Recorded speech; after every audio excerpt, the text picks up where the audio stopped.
Bonjour, dans la première partie de la vidéo, je vous expliquais pourquoi le divorce est si souvent conflictuel et pourquoi l'attachement négatif que représente le conflit permet de ne pas s'effondrer mais empêche de bien s'entendre avec l'autre parent.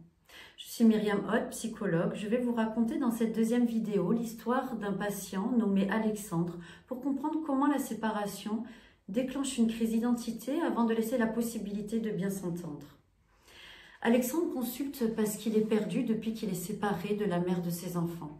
Il ressent un grand sentiment d'échec qui le déprime. Il vit dans un studio et la mère vit avec les deux enfants de 11 et 14 ans dans la maison familiale.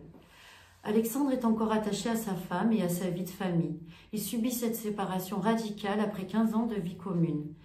Il n'a pas pu se projeter dans une vie différente. Son projet était de passer sa vie entière avec elle. Il espère qu'elle réalise qu'elle ne peut pas vivre sans lui. Lorsqu'Alexandre apprend par ses enfants que son ex-femme part en vacances avec un nouveau partenaire, il se sent trahi. Il est très en colère et lui en veut. Dans les conflits qu'il déclenche par son refus de la situation, il comprend qu'elle ne l'aime plus, qu'elle est déçue, qu'elle attendait un homme fort qui la porte et la surprenne. Et à présent, c'est un autre qui répond à ses attentes.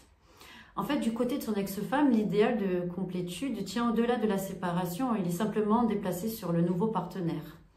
Alexandre, pendant les séances, est pris dans l'obsession de la rupture et analyse tous les comportements de son ex. Cette attitude entretient le conflit.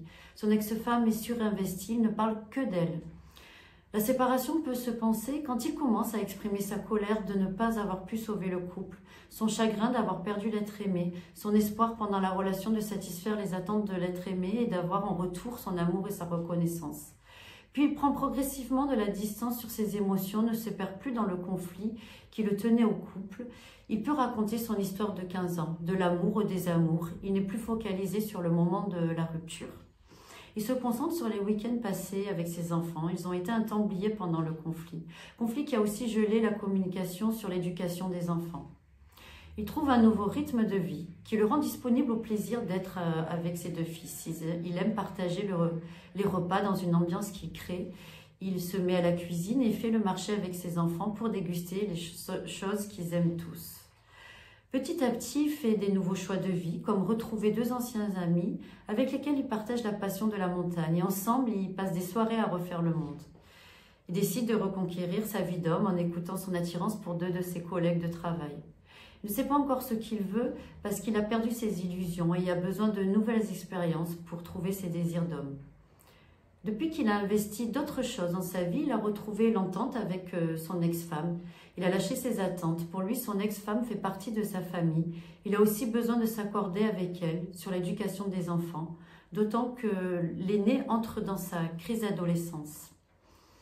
Ils s'entendent bien et les deux sont dans l'altérité, c'est-à-dire qu'ils reconnaissent l'autre comme différent avec son identité, son existence. La solitude n'est plus quelque chose d'anormal, bien que difficile à vivre parfois.